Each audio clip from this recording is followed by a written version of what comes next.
स्थापकाय च धर्मस्य सर्वधर्मस्वरूपिणे अवतार वरिष्ठाय रामकृष्णाय ते नमो। नमस्कार। श्री श्री ठाकुर श्री श्री मा एवं स्वामीजी महाराजेर चरणे भुलुंठित प्रणाम जानाई। आज बैद्यनाथ सरकार स्मारक श्रद्धांजलि अनुष्ठाने आपनादेर सकलके प्रणाम जानिए आमार पिता स्वर्गत बैद्यनाथ सरकारेर चरणेও भुलुंठित प्रणाम जानाई। 2012 सालेर 22 फेब्रुआरी भगवान श्री रामकृष्ण परमहंसदेवेर पादपद्मे बिलीन हयेछिलेन आमार पितृदेव। सेई स्मरणे 2013 साल थेके एई स्मारक अनुष्ठान। करोना पूर्ववर्ती समय आमार गृहे रामकृष्ण मठ एवं मिशनेर सारदा मठेर सन्यासिनी मायेरा सन्यासी महाराजरा एसे एई स्मरण सभाय अंशग्रहण करेछेन। करोना परवर्ती समय आमरा अनलाइनेर माध्यमे এই স্মারক অনুষ্ঠানটি সম্প্রচারিত করছি। প্রসঙ্গত বলে রাখা ভালো, আমার পিতৃদেব কর্মসূত্রে কলকাতা মেট্রোপলিটন ডেভেলপমেন্ট অথরিটির এক্সিকিউটিভ ইঞ্জিনিয়ার পদে বৃত ছিলেন। সারা জীবন স্বামীজির আদর্শকে তিনি নিজের জীবনে প্রতিফলিত করেছেন।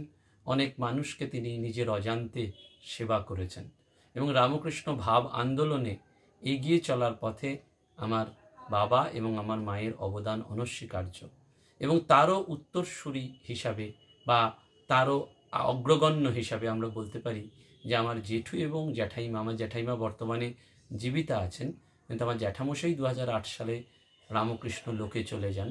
এই জেঠু জেঠিমা আমাকে ছোট বয়স থেকে ঠাকুরমা স্বামীজির ভাবধারার সাথে পরিচয় করিয়ে দিয়েছিলেন, এগিয়ে দিয়েছিলেন। সুতরাং আমাদের পরিবারের সবাই এই ঠাকুরমা স্বামীজির ভাবধারায় সকলে এই একই পথে এগিয়ে যাওয়ার চেষ্টা করছি। মাত্র আমার দাদু ছিলেন স্বামী অভেদানন্দজি মহারাজের সরাসরি শিষ্য। এই পরিচয় আপনারা সকলেই জানেন, তাই আজকে আর নতুন করে এর ব্যক্তি বলে এগিয়ে যাব না। শুধু আজকের দিনটি তো স্মরণ মনন করার দিন। মৃত্যুতে মানুষ শোকগ্রস্ত হয়, কিন্তু আত্মজ্ঞান লাভ করলে মানুষ মৃত্যুর পারে চলে যায়। যখন আমার বাবার শেষ সময় ছিল তখনও তিনি আমাকে হাত ধরে বলেছিলেন ঠাকুরের কথা শোনা।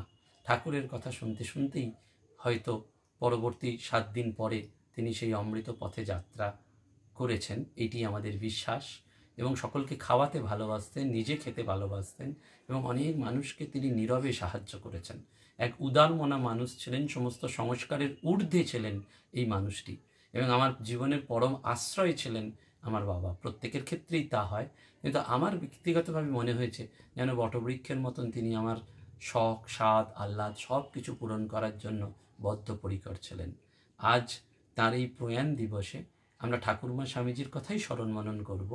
আমাদের এবছরের সৌভাগ্য যে রামকৃষ্ণ মিশনের শিক্ষণ মন্দিরের সন্ন্যাসী পরম পূজনীয় স্বামী উর্জিতানন্দজি মহারাজ আজকের এই স্মরণ সন্ধ্যায় ঈশ্বরীয় প্রসঙ্গ করবেন, ঠাকুরের কথা, মায়ের কথা বলবেন। মূলত কথামৃতের আলোকেই তিনি ঈশ্বরীয় প্রসঙ্গ করবেন এবং শ্রীমতী তুহিনা পুতুটুন্ডু তিনি এই উদ্বোধনী সঙ্গীত এবং সমাপ্তি সঙ্গীত পরিবেশন করবেন। আমি মহারাজের কাছেও আন্তরিক কৃতজ্ঞতা জানাই, তুহিনা পুতুটুন্ডু মহাশয়ের কাছেও বিনম্র কৃতজ্ঞতা জানাই এবং পবিত্রবাবু যিনি প্রাণারাম ইউটিউব চ্যানেলের কর্ণধার তার কাছেও আমার আন্তরিক কৃতজ্ঞতা জানাই। আমার পরিবারের সকল মানুষজনের কাছে আমার আন্তরিক শ্রদ্ধা, প্রণাম এবং কৃতজ্ঞতা রইল। আমার দিদি জামাইবাবু আমাকে সর্বত সাহায্য করেন, আমার প্রতিবেশীরা সাহায্য করেন এবং আমার সহধর্মিনী তিনিও আমার পাশে থেকে সর্বদাই ভাবধারায় এগিয়ে যাওয়ার চেষ্টা করছি আমরা সবাই মিলে এবং সর্বোপরি আপনারা। তাই আপনাদের কাছে কৃতজ্ঞতা জানিয়ে অনুরোধ করছি আজকের এই স্মরণ সন্ধ্যায় এই ঈশ্বরীয় প্রসঙ্গ শুনতে শুনতে আমার পিতৃদেবের উদ্দেশ্যে আপনারাও স্মরণ শ্রদ্ধাঞ্জলিটুকু নিবেদন করবেন। সকলে ভালো থাকবেন, আনন্দে থাকবেন এবং বিভিন্ন সেবামূলক কর্মকাণ্ডে যুক্ত থাকবেন, এইটুকু নিবেদন করে আজ আর এরপর কিছু কথা বলছি না।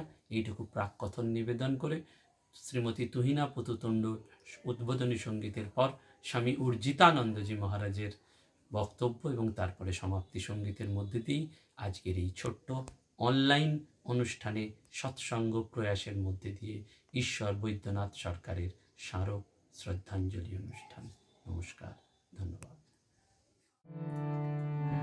আর কেন মনে সংসারে যাই চলো সেই নগরে, আর কেন মনে সংসারে যাই চলো সেই নগরে, সেথা দিবানি সেই পূর্ণ শশী আনন্দে বিরাজ করে, সেথা দিবানি সেই পূর্ণ শশী আনন্দে বিরাজ করে। আর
ওম নমো ভগবতে শ্রীরামকৃষ্ণায়।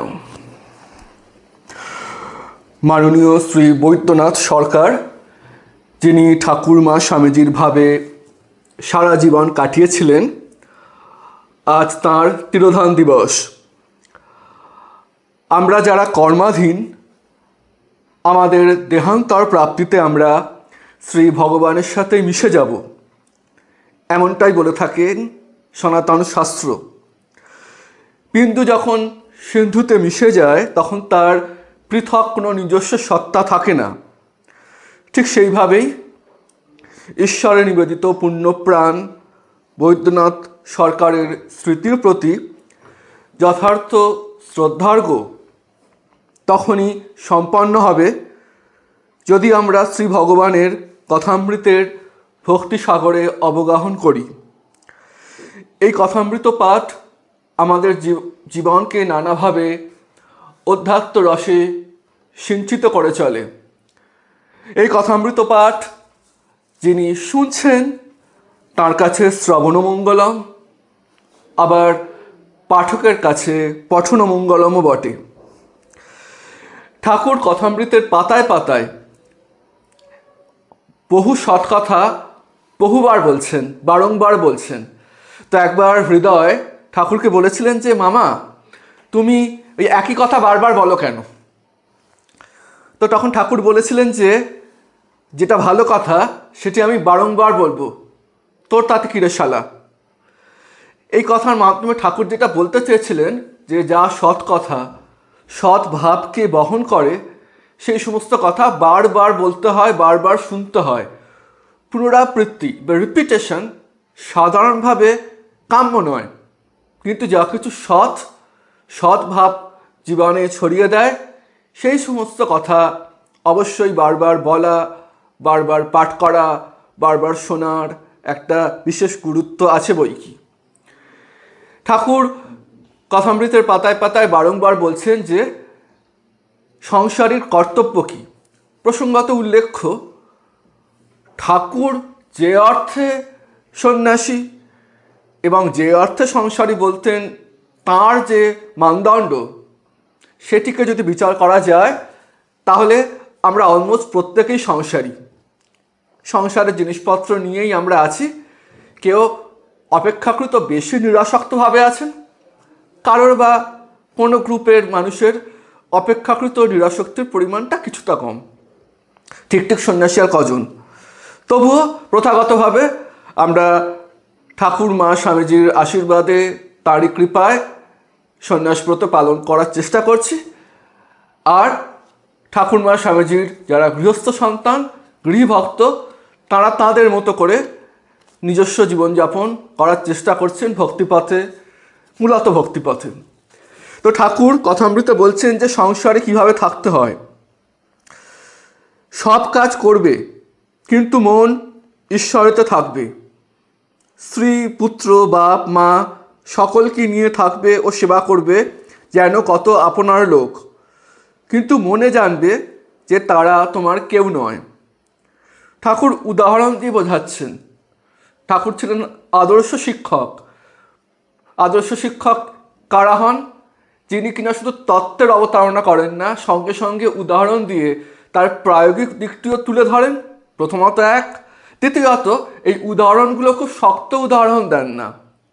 আমাদের চারপাশে ঘটে চলা প্রাত্যহিক জীবনের খুব সহজ সাধারণ অনুষঙ্গকে তারা, ঠাকুরের মতো যারা শিক্ষক, তারা ব্যবহার করেন। ঠাকুর বলছেন, বড় মানুষের বাড়ির দাসী সব কাজ করছে, কিন্তু দেশে নিজের বাড়ির দিকে মন পড়ে আছে। আবার সে মনিবের ছেলেদের আপনার ছেলের মতো মানুষ করে, বলে আমার রাম, আমার হরি, কিন্তু মনে মনে বেশ জানে যে এই যে রাম বা হরি, এরা আমার নয়। ঠাকুর আরও উদাহরণ দিচ্ছেন। কচ্ছপ জলে চড়ে বেড়ায়, কিন্তু তার মন কোথায় পড়ে আছে জানো? আড়ায় পড়ে আছে, যেখানে তার ডিমগুলি আছে। সংসারের সব কর্ম করবে কিন্তু ঈশ্বরে মন ফেলে রাখবে।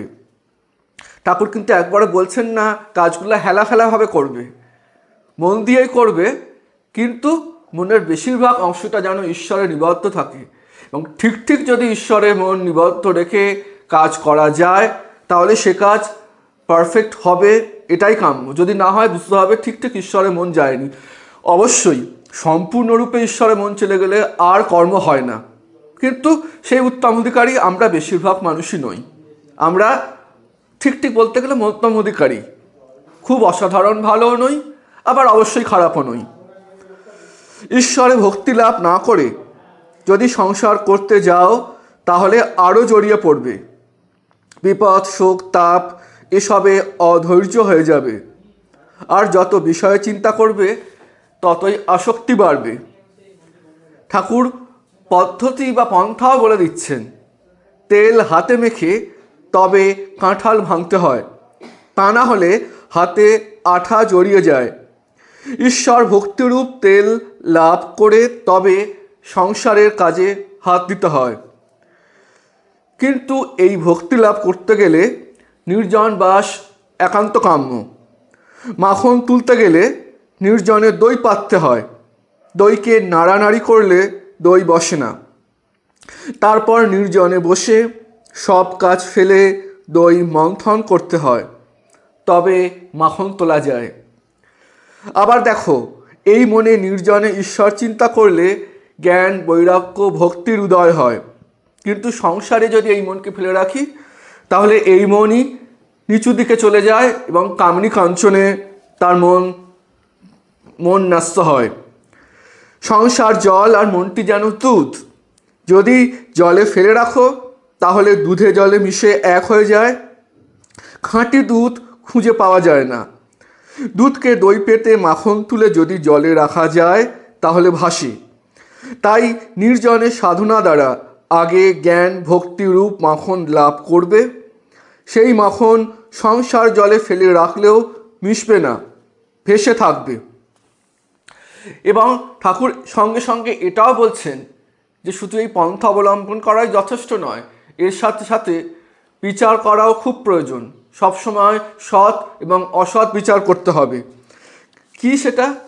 কামিনী কাঞ্চন অনিত্য অর্থাৎ অসৎ, ঈশ্বরই একমাত্র বস্তু অর্থাৎ সৎ। টাকায় কি হয়? ভাত হয়, ডাল হয়, কাপড় হয়, থাকবার জায়গা হয়, এই পর্যন্ত। ভগবান লাভ হয় না, তাই টাকা জীবনের উদ্দেশ্য হতে পারে না। এরই নাম বিচার। তো এই কথামৃতের তার নিজস্ব যে ব্যাখ্যা দিতে গিয়ে রামকৃষ্ণ সংঘের দ্বাদশ অধ্যক্ষ পরম পূজনীয় শ্রীমৎ স্বামী ভূতেশানন্দজি মহারাজ তিনি বলছেন যে সংসার এবং সেই সংসার থেকে মুক্তি এবং সেই মুক্তি লাভের যে ইচ্ছা এবং তাঁর ইচ্ছা অর্থাৎ ঈশ্বর ইচ্ছা কি, এ প্রসঙ্গে মহারাজ বলছেন তিনি লীলাময়ী, এ সংসার তাঁর লীলা, তিনি ইচ্ছাময়ী আনন্দময়ী, লক্ষ্যের মধ্যে একজনকে মুক্তি দেন। এখন প্রশ্ন হলো, তিনি তো সকলকেই মুক্তি দিতে পারেন, তবে কেন তা দেন না? তার উত্তরে ঠাকুর বলছেন যে তাঁর ইচ্ছা যে খেলা চলে, আবার যখন খেলা বন্ধ হবে তখনও তিনিই তা করবেন। রামপ্রসাদের গানে আছে, মন দিয়েছ মনেরে আঁখি ঠাড়ি। মনকে তিনি ইশারা করে সংসার করতে বলছেন, সে তাই করছে। তাঁর মায়াতে ভুলে মানুষ তাই সংসারে নিয়ে পড়ে আছে। এরপর একটা খুব খুব গুরুত্বপূর্ণ প্রশ্ন আসতে পারে। ঠাকুরকে এই প্রশ্ন বারংবার করছেন ভক্তেরা, সেটা কি? মহাশয়, সব ত্যাগ না করলে কি ঈশ্বরকে পাওয়া যাবে না? সর্বত্যাগী ঠাকুরকে দেখে এই প্রশ্নটি বিশেষ করে মানুষের মনে ওঠে, কারণ যিনি বলছেন তিনি সর্বস্বত্যাগী। তাহলে আমাদেরও কি তাঁরই মতো সর্বস্বত্যাগী হতে হবে? তো সর্বত্যাগীর সান্নিধ্যে এসে মানুষের মধ্যে একটা দৈন্যভাব প্রকট হয়ে ওঠে, তাই এই প্রশ্ন ওঠে। এখন কথা হচ্ছে, এই সর্বত্যাগ আমাদের পক্ষে সম্ভব হবে না, তাহলে কি ফল এটাই দাঁড়ায় যে তাকে পাওয়াও আমাদের পক্ষে অসম্ভব? এর উত্তরে ঠাকুর হেসে বলছেন যে এই জন্য যে আমাদের দৌড় কতটা তিনি জানেন, তাই ঠাকুর অভয় দিয়ে বলছেন, এখানে আমাদের মানে যারা প্রশ্নকর্তা আমরা তাঁদের কথা বলা হচ্ছে, তাঁদেরকে অভয় দিয়ে শ্রী শ্রী ঠাকুর বলছেন, না গো, তোমাদের সব ত্যাগ করতে হবে কেন? তোমরা রসে বসে বেশ আছো। গুড়ের নাগরি থাকে, তাতে কোনো কোনো নাগরিতে কিছু ঝোলা গুঁড়ো থাকে, আবার কিছু দানা গুঁড়ো থাকে। তাকে বলে সারে মাতে থাকা। সারগামের যে সারে গামা পা মা, সে কথা বলছেন ঠাকুর। আবার বলছেন নকশ খেলার কথা। এই খেলায় যারা বেশি কাটায় তাদের খুঁটি দিয়ে আর খেলা চলে না।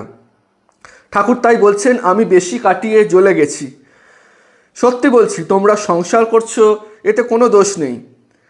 যদিও ঠাকুরের মতো সর্বত্যাগীকে দেখলে আমাদের মনে একটা সদ্ভাবের উদ্দীপন আসে, মনে হয় এরকম হলে তো বেশ হতো, কিন্তু মন বোঝে না। তাই ঠাকুর বলছেন, তোমরা সংসার করছো, এতে কোনো দোষ নেই, তবে ঈশ্বরের দিকে মন রাখতে হবে। এই একটা ব্যাপারে কিন্তু কোনো কম্প্রোমাইজ করা চলবে না, সেটা ঠাকুর বারবার বলছেন। সংসার করাতে দোষ নেই, কিন্তু ঈশ্বরে মন রেখে সংসার করতে হবে। আর একটু সরলীকৃত যদি করা যায়, ঈশ্বরে মন রাখার চেষ্টাটুকু করতে হবে। এবং আরেকটু গভীরভাবে বললে বলা যায় যে এই কারণের জন্য, যাতে এই চেষ্টাটা বলবতী থাকে এবং এই চেষ্টায় যাতে সফল হতে পারি, এই জন্য শ্রী শ্রী ঠাকুরের কাছে, ঈশ্বরের কাছেই আমাদের প্রার্থনাও করতে হবে। এবং ঠাকুর এর সাথে সাথে কয়েকটা বিষয়ে খুব সাবধান করে দিচ্ছেন। একটা হচ্ছে কি, শুষ্ক পাণ্ডিত্য কিছু নেই। পরম পূজনীয় ভূতেশানন্দজি মহারাজই এক জায়গায় বলছেন, যদিও কনটেক্সট যেটা, সেটা সাধু সন্ন্যাসীদের মাঝখানে তিনি বলছেন যে আমাদের দরকার শুদ্ধ বুদ্ধি, সূক্ষ্ম বুদ্ধি নয়।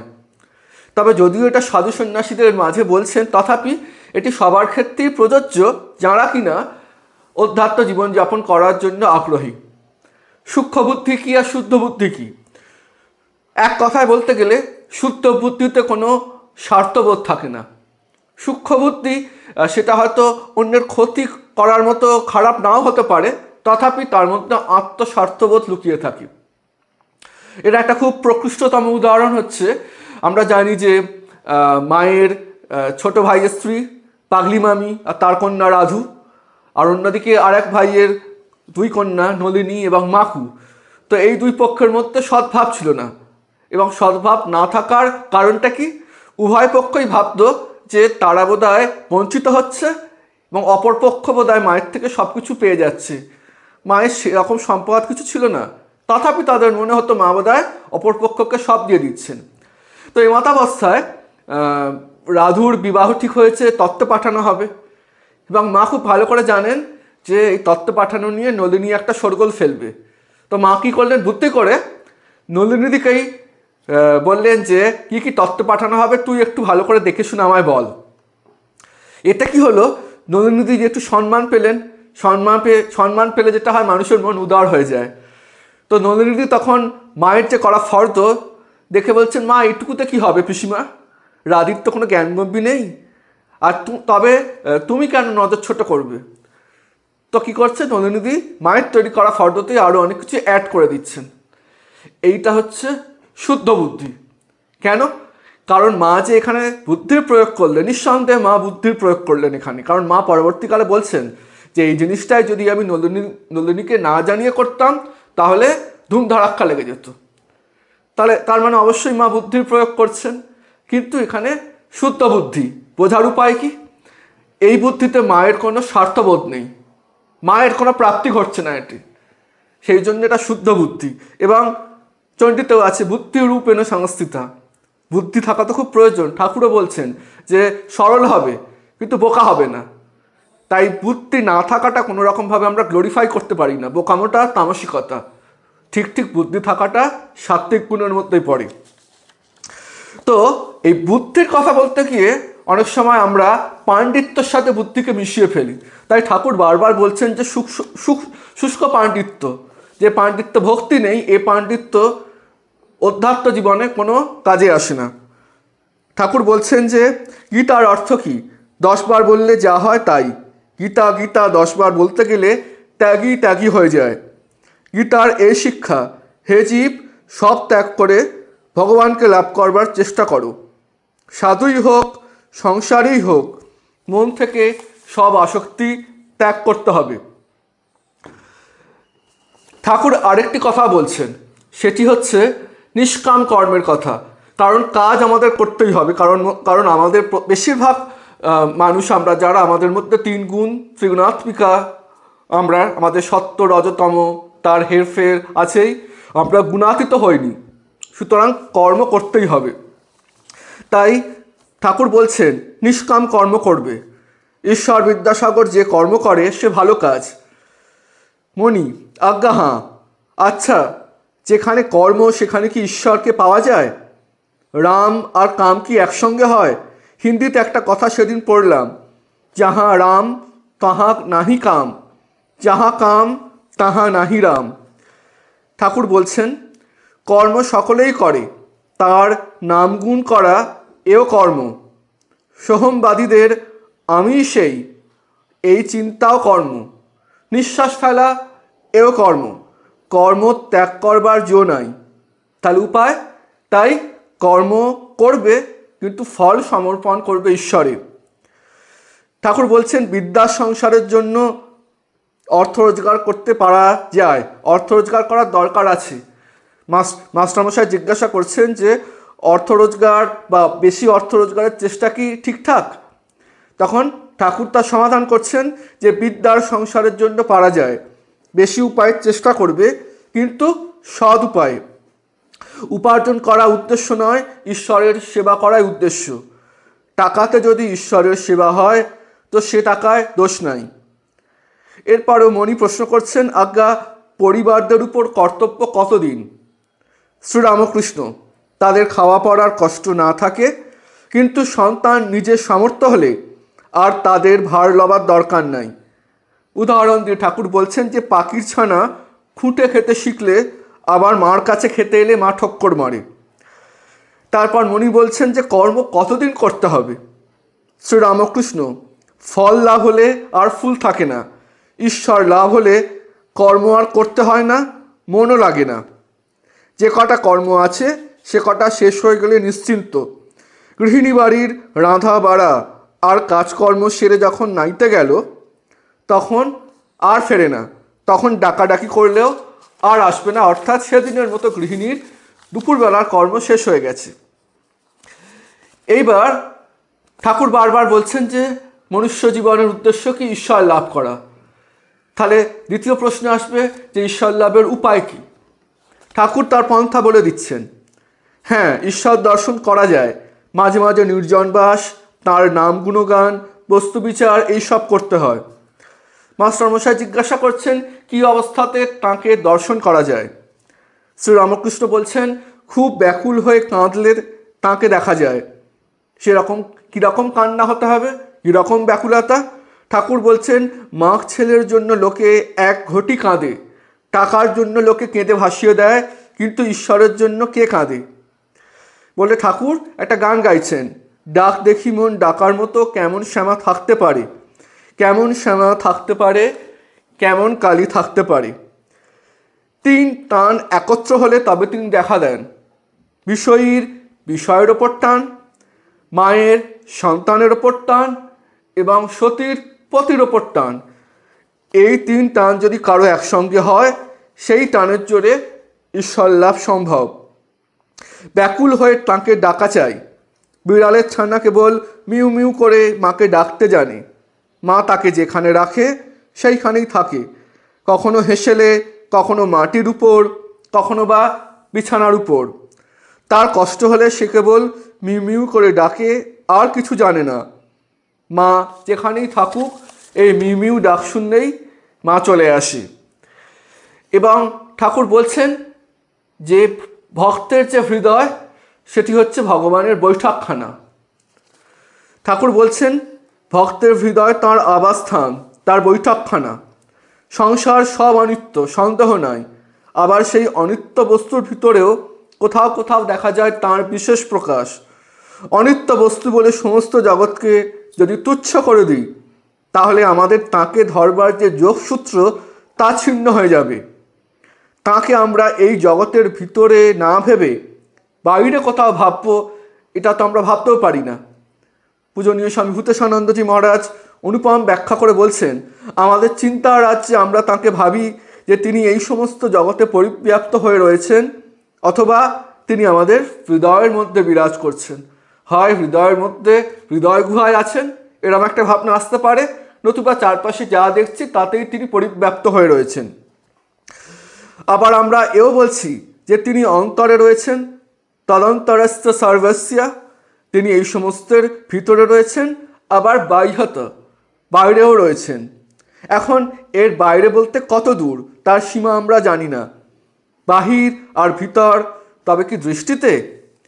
ভূতেশানন্দজি মহারাজ বলছেন, একটা কোনো সীমাকে লক্ষ্য করে বলতে পারি তার ভিতর আর বাহির। দেহটাকে একটা সীমা ধরলাম, ধরে বললাম তিনি এই দেহের ভিতরে আছেন, আবার বাইরেও আছেন। এই জন্য সাধকেরা বলেছেন ভক্ত হৃদয়ে তাঁর প্রকাশ, তিনি সর্বত্র আছেন বটে, কিন্তু ভক্ত হৃদয় তার বৈঠকখানা, সেখানে তিনি বিশেষভাবে আছেন। শ্রীরামকৃষ্ণ বলছেন যে ঈশ্বর লাভের অনন্ত পথ। দেখো, অমৃত সাগরে যাওয়ার অনন্ত পথ আছে, যে কোনো প্রকারে এ সাগরে পড়তে পারলেই হলো। মনে করো অমৃতের একটি কুণ্ড আছে, কোনো রকমে এই অমৃত একটু মুখে পড়লেই অমর হয়ে যাব। তা তুমি নিজে ঝাঁপ দিয়ে পড়ো, বা সিঁড়িতে আস্তে আস্তে নেমে একটু খাও, বা কেউ তোমায় ধাক্কা মেরে ফেলে দিক, ফল একই হবে। অনন্ত পথ, তার মধ্যে জ্ঞান, কর্ম, ভক্তি, যে পথ দিয়ে যাও আন্তরিক হলে ঈশ্বরকে পাবে। মোটামুটি যোগ 3 প্রকার, জ্ঞানযোগ, কর্মযোগ আর ভক্তিযোগ। জ্ঞানযোগ কি? জ্ঞানী ব্রহ্মকে জানতে চায়, নেতি নেতি বিচার করে, ব্রহ্ম সত্য, জগৎ মিথ্যা, এই বিচার করে, সদাসৎ বিচার করে, বিচারের শেষে দেখে যেখানে সমাধি হয় সেখানেই তার ব্রহ্মজ্ঞান লাভ হয়। কর্মযোগী সে কী করে? কর্ম দ্বারা ঈশ্বরে মন রাখা, অনাসক্ত হয়ে প্রাণায়াম, ধ্যান ধারণাদি কর্মযোগ। সংসারী লোকেরা যদি অনাসক্ত হয়ে ঈশ্বরে ফল সমর্পণ করে, তাতে ভক্তি রেখে সংসারের কর্ম করে, সেও কর্মযোগ। ঈশ্বরে ফল সমর্পণ করে পূজা জপাদি কর্ম করার নামও কর্মযোগ। ঈশ্বর লাভই কর্মযোগের উদ্দেশ্য। আর ঈশ্বরে নাম, গুণকীর্তন এই সমস্ত করে তাঁতে মন রাখা হচ্ছে ভক্তিযোগ। এবং শেষে ঠাকুর বলছেন, কলিতে নারদীয়া ভক্তি, কলিযোগের পক্ষে ভক্তিযোগ সবচেয়ে সহজ। কারণ ভক্তিযোগের জন্য খুব সাংঘাতিক যে বিশেষ শারীরিক সক্ষমতা দরকার এরকম কোনো ব্যাপার নেই। রাজযোগের কথা এখানে ঠাকুর উল্লেখ করছেন না, কিন্তু রাজযোগ খানিকটা জ্ঞানযোগ, খানিকটা কর্মযোগ, ভক্তিযোগ মিলিয়ে জুলিয়েই। কিন্তু ঠিক ঠিক রাজযোগ করতে গেলে বিশেষ ধরনের আবহাওয়া, বিশেষ ধরনের খাওয়া দাওয়া, এই প্রিরিকুইসাইট কন্ডিশনসগুলো আছে। জ্ঞানী যারা, জ্ঞানের পথে চলতে গেলেও ঠিকঠাক শরীর, মন এগুলোর প্রয়োজন।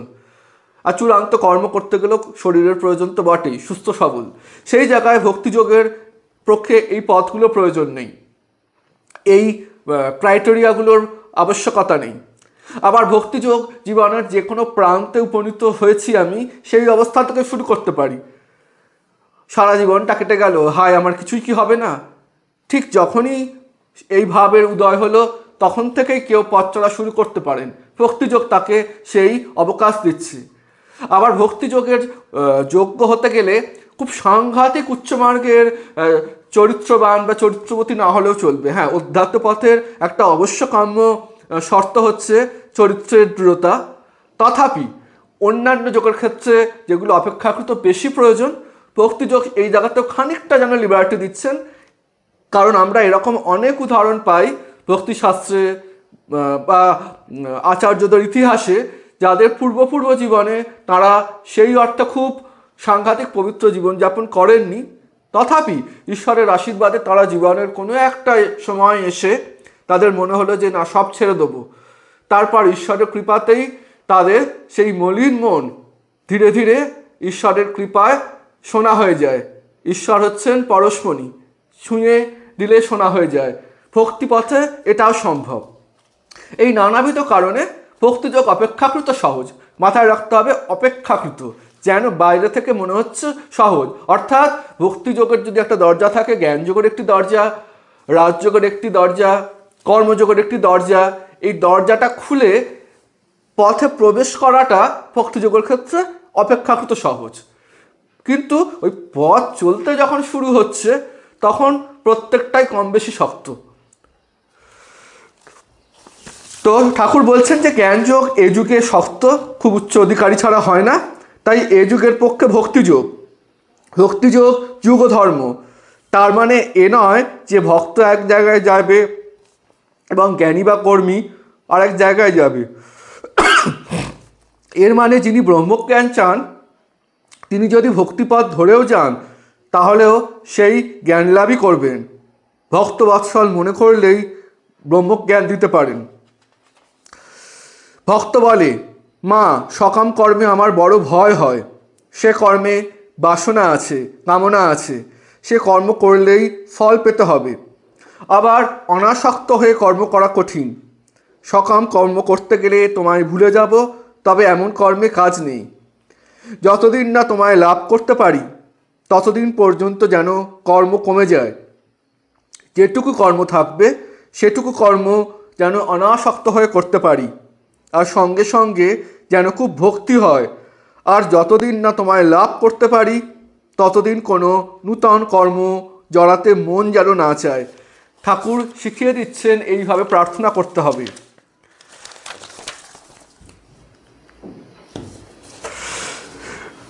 ঠাকুর শ্রীরামকৃষ্ণ একবার না, উনি বহু জায়গায় এই গানের এই দুটো কলি খুব ব্যবহার করতেন। সেটি কি, আমি মুক্তি দিতে কাতর নই, শুদ্ধা ভক্তি দিতে কাতর হই গো। ঠাকুর বলছেন গোপীদের ভক্তি প্রেমা ভক্তি, অব্যভিচারিণী ভক্তি, নিষ্ঠা ভক্তি। ব্যভিচারিণী ভক্তি কাকে বলে জানো? জ্ঞান মিশ্রা ভক্তি। যেমন কৃষ্ণই সব হয়েছেন, তিনি পরব্রহ্ম, তিনি রাম, তিনি শিব, তিনি শক্তি, কিন্তু ওই জ্ঞানটুকু প্রেমাভক্তির সঙ্গে মিশ্রিত নাই। দ্বারকায় হনুমান এসে বললে সীতারাম দেখব। ঠাকুর রুক্মিণীকে বললেন তুমি সীতা হয়ে বসো, তা না হলে হনুমানের কাছে রক্ষা নাই। পাণ্ডবেরা যখন রাজসূয় যজ্ঞ করেন তখন যত রাজা সব যুধিষ্ঠিরকে সিংহাসনে বসিয়ে প্রণাম করতে লাগলো। বিভীষণ বললেন আমি এক নারায়ণকে প্রণাম করব, আর কারুকে করব না। তখন ঠাকুর নিজে যুধিষ্ঠিরকে ভূমিষ্ঠ হয়ে প্রণাম করতে লাগলেন। তবে বিভীষণ রাজ মুকুট শুদ্ধ সাষ্টাঙ্গ হয়ে যুধিষ্ঠিরকে প্রণাম করে। এই প্রেমাভক্তিতে দুটো জিনিস আছে। ঠাকুর বলছেন সেই দুটো জিনিস কি? প্রেমাভক্তির অবিচ্ছেদ্য অঙ্গ অহমতা এবং মমতা। ঠাকুর উদাহরণ দিয়ে বুঝিয়ে দিচ্ছেন প্রেমাভক্তি কেমন হয়। যশোদা ভাবতেন আমি না দেখলে গোপালকে কে দেখবে, তাহলে গোপালের অসুখ করবে। কৃষ্ণকে ভগবান বলে যশোদার বোধ ছিল না।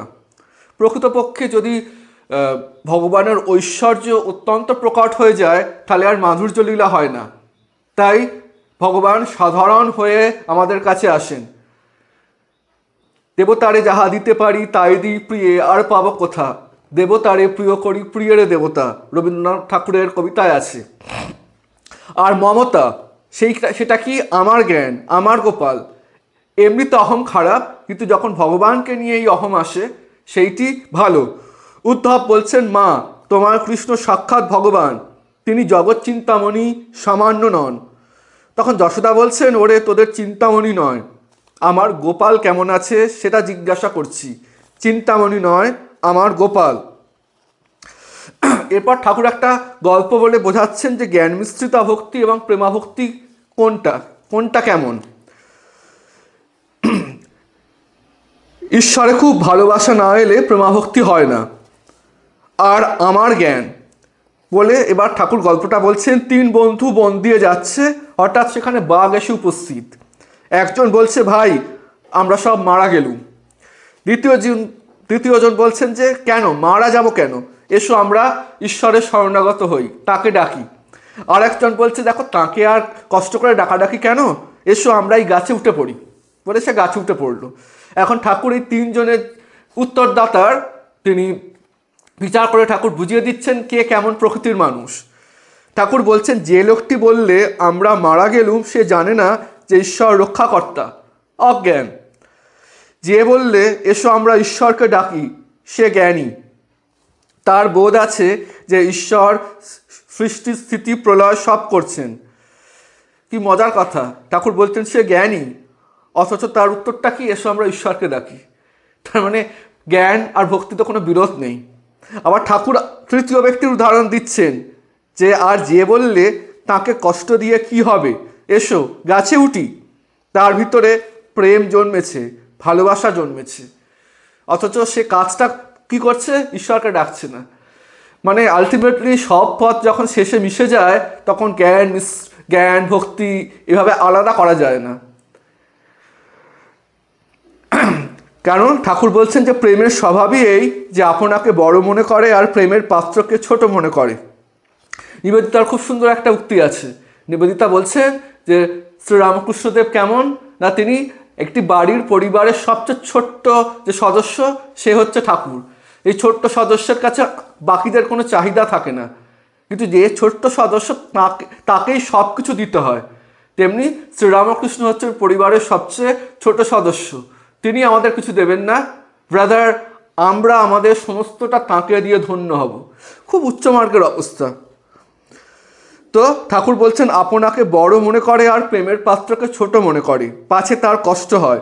কেবল এই ইচ্ছা যে যাকে সে ভালোবাসে তার পায়ে কাঁটাটি পর্যন্ত না ফোটে।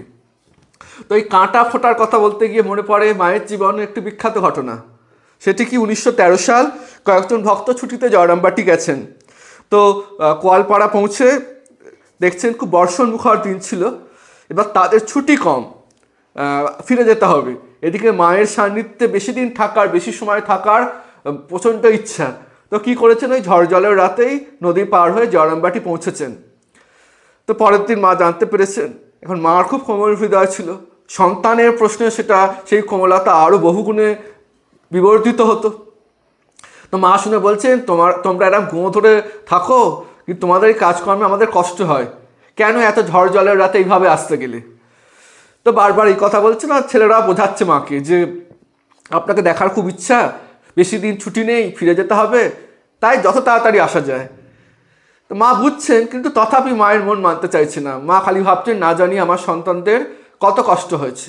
এবং এই যে মায়ের মনে ব্যথাটা লেগেছিল সেটা কতটা গভীর, এই ঘটনার পর বহু বছর কেটে গেছে। তখন মা কলকাতায়। ওই যে ভক্তেরা ওই ঝড় জল রাতে জয়রামবাটি পৌঁছেছিলেন তাদের মধ্যে একজন সস্ত্রীক মায়ের কাছে গেছেন মাকে দর্শন করতে। মার ঠিক মনে আছে, মা দেখে তার স্ত্রীকে বলছে, বৌমা তুমি আমার ছেলেটাকে দেখবে। কেন? বলছে ও ভীষণ গোঁ ভরে চলে। ওই ঘটনার কথা উল্লেখ করে বলছেন, ও ভীষণ গোঁ ভরে চলে, ওকে তুমি দেখবে। মানে এত ইমোশন ভালো না, যেন একটু পুজো শুনে চলে। তো সেই ভক্তটি তখন বলছেন, আচ্ছা মহারাজ, আচ্ছা মা, আপনি যেটা বলছেন মানছি, আর যাব না। মানে উনি যেটা বলতে চেয়েছিলেন, ভক্ত বলতে চেয়েছেন যে এইরকমভাবে ঝড় জল বাধা বিপত্তি পেরিয়ে আর জয়রামবাটি যাব না, যদি যাই স্বাভাবিকভাবে নিজের যত্ন নিয়ে যাব। কিন্তু এক লাইনে বলেছেন, ঠিক আছে মা, আর যাব না। এদিকে মা ভেবেছেন ভক্ত বোধহয় অভিমান করে বলছে যে আর কোনোদিন যাব না। তখন সঙ্গে সঙ্গে মা বলছেন, না বাবা যাবে বই কি যাবে, তোমাদের বুকে কাঁটা ফুটলে, তোমাদের পায়ে কাঁটা ফুটলে আমার বুকে শেল বাজে। মা এই কথাটি বলেছিলেন, খুব বিখ্যাত কথা। এবং এই কথাটি আমাদের যুগপৎভাবে আনন্দও দেয়, যন্ত্রণাও দেয়। আনন্দ কেন দেয়? ব্যাখ্যা নিষ্প্রয়োজন, এই ভেবে যে আমরা মায়ের কত প্রিয়।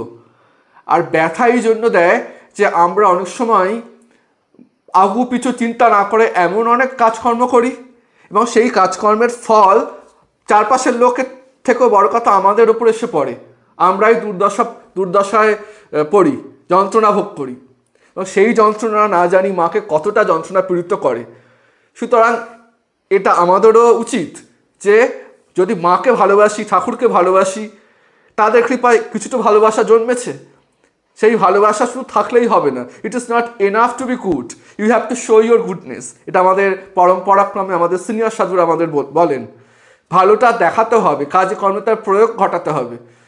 তাই ওদের বিব্রত করব না, যেমন জীবনযাপন করতে বলেছেন সৎ একটা জীবনযাপন করার চেষ্টাটুকু করব। এটাও একজন ভক্তের ঠিক করণীয়।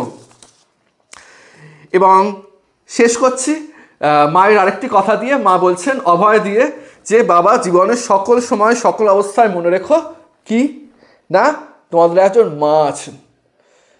এবং এই মায়ের কথা চলেই আসে ঠাকুরের কথা বলতে গেলে। ঠিক যেভাবে জ্ঞানের কথা বলতে গেলে ভক্তি চলে আসে, তেমনি ঠাকুরের কথা বলতে গেলে মায়ের কথা বলতে গেলে ঠাকুর চলেই আসেন। কারণ তারা হচ্ছেন ঠাকুর মা স্বামীজি একটি দীপাধারের তিনটি প্রজ্বলিত শিখা। তারা সত্তাগতভাবে এক, তিনটি শরীরে তারা এসেছিলেন যুগধর্ম পালনের জন্য। তখন স্বামীজির পাশ্চাত্য অনুগামিনী সারা অলিবুল শেষসজ্জায় শায়িতা বোস্টনে নিবেদিতা গেছেন তাকে শেষবারের মতো দেখতে। গিয়ে এটি চার্চে গেছেন, সারা অলিবুলের বাড়ির কাছে। চার্চে গিয়ে প্রে করছেন, প্রার্থনা করছেন। মাতা মেরির ছবি দেখতে দেখতে হঠাৎ নিবেদিতার মনে এক অদ্ভুত পরিবর্তন এলো। তিনি দেখছেন যে সেখানে মাতা মেরি নয়, স্বয়ং জগৎজননী মা শারদা বসে আছেন। একটা হয় না, যে যাকে চিন্তা করে সে তার সত্তা পায়। নিবেদিতা এত মাময় হয়ে গিয়েছিলেন, সবেতেই মাকে দেখতে পেতেন। যত্র যত্র নেত্র পড়ে তত্র তত্র কৃষ্ণ স্ফুরে। এবং সেই অভূতপূর্ব যে একটা ভাবের উদ্ভাস ঘটল নিবেদিতার মন যমুনায়। নিবেদিতা ফিরে এলেন এবং ফিরে এসে একটি চিঠি লিখেছিলেন ইংরাজিতে, এবং পরবর্তীকালে সেটির বঙ্গানুবাদও হয়েছে। এবং এই চিঠি শুধু একটি চিঠি নয়, অধ্যাত্ম রসে ভরপুর এবং কাব্যরসের বিয়ান সেখানে উঠছে উঠছে পলে পলে। এবং সেই অভূতপূর্ব চিঠি, সেই চিঠিতে যে নিবেদিতা যা ভাব প্রকাশ করে গেছেন, সেটি যুগে যুগে কালে কালে মায়ের সকল সন্তানদের মনের ভাব। তাই নিবেদিতার সুরে সুর মিলিয়ে আমরা সকলে মাকে বন্দনা করছি, এবং মায়ের বন্দনা অবশ্যই ঠাকুরের কাছে গিয়েও পৌঁছবে। নিবেদিতা লিখছেন, আদরিণী মাগো, আজ সকালে খুব ভোরে গির্জায় গিয়েছিলাম সারার জন্য প্রার্থনা করতে। সবাই সেখানে মেরির কথা ভাবছিল। হঠাৎ আমার মনে পড়ে গেল তোমার কথা, তোমার মিষ্টি মুখ, তোমার ভালোবাসায় ভরা চোখ, তোমার সাদা শাড়ি, হাতের বালা, সব কিছু সামনে ভেসে উঠল।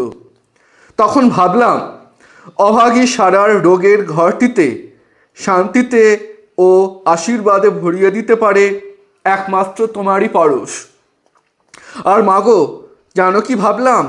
সন্ধেবেলায় শ্রী শ্রী ঠাকুরের পুজোর সময় তোমার ঘরে বসে ধ্যানের চেষ্টা করে কি বোকামি করতাম। কেন বুঝিনে যে তোমার শ্রীচরণের কাছে মায়ের ছোট্ট মেয়েটির মতো বসে থাকাটাই সব কিছু। মাগো, ভালোবাসায় ভরা তুমি। তোমার ভালোবাসায় আমাদের মতো উচ্ছ্বাস বা উগ্রতা নেই। তা পৃথিবীর ভালোবাসা নয়, স্নিগ্ধ শান্তিতা, তা সকলের কল্যাণ আনে, অমঙ্গল করে না কারো। সোনার আলোয় ভরা, তা খেলায় ভরা। সেই যে রবিবারটি কয়েক মাস আগে, পুণ্য ভরা সেই দিনটিতে গঙ্গা স্নান সেরে ছুটে তোমার কাছে ফিরে এসেছিলাম এক মুহূর্তের জন্য। তখন তুমি আশীর্বাদ করেছিলে, আর কি যে শান্তি আর মুক্তিবোধ করেছিলাম তোমার বাঞ্ছিত আবাসে। প্রেমময়ী মাগো, তোমাকে যদি একটি অপরূপ স্তোত্র কিংবা প্রার্থনা লিখে পাঠাতে পারতাম, কিন্তু জানি সেও যেন তোমার তুলনায় শব্দমুখর কোলাহলময় শোনাবে। সত্যি তুমি ঈশ্বরের অপূর্বতম সৃষ্টি, শ্রীরামকৃষ্ণের বিশ্বপ্রেম ধারণের নিজস্ব পাত্র, যে স্মৃতিচিহ্নটুকু তিনি তাঁর সন্তানদের জন্য রেখে গেছেন, যারা নিঃসঙ্গ, যারা নিঃসহায়। আমরা তোমার কাছে খুব শান্ত হয়ে চুপটি করে বসে থাকব, তবে মজা করবার জন্য একটু আধটু গোলমাল করব বই কি। সত্যই ভগবানের অপূর্ব রচনাগুলি সবই নীরব, তা অজান্তে আমাদের জীবনের মধ্যে প্রবেশ করে। যেমন বাতাস, যেমন সূর্যের আলো, যেমন বাগানের মধুর গন্ধ, যেমন গঙ্গার মাধুরী। এই সব নীরব জিনিসগুলি সব তোমারই মতো। বেচারা সারার জন্য তোমার শান্তির আঁচলখানি পাঠিও। রাগ দেশের অতীত সমুচ্চ শান্তিতে সমাহিত থাকে নাকি তোমার ভাবনা? তা কি পদ্মপাতায় শিশির বিন্দুর মতো ভগবানের বুকের শিহরিত ভালোবাসা নয়, যা পৃথিবীকে স্পর্শ করে না কখনো? প্রিয়তমা মা, আবার মা তোমার চিরকালের পোকা খুকি নিবেদিতা, এবং পরিশেষে এটাই বলতে হয়, মা তোমার চিরকালের সকল অবোধ খোকারা ও খুকিরা। শ্রী শারদার পরামর্শ।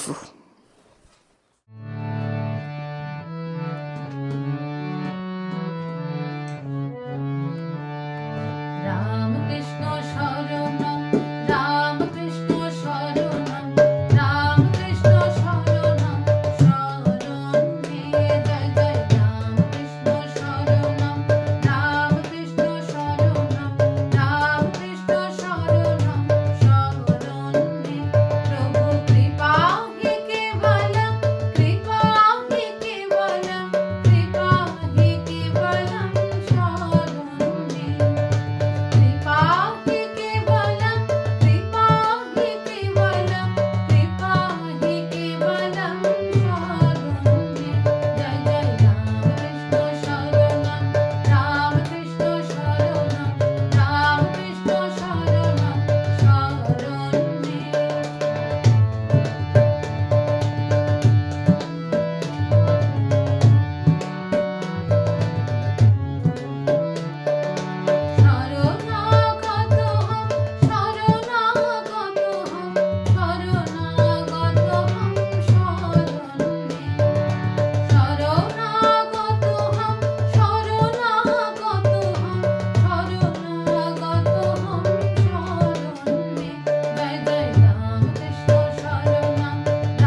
প্রাণারাম প্রাণারাম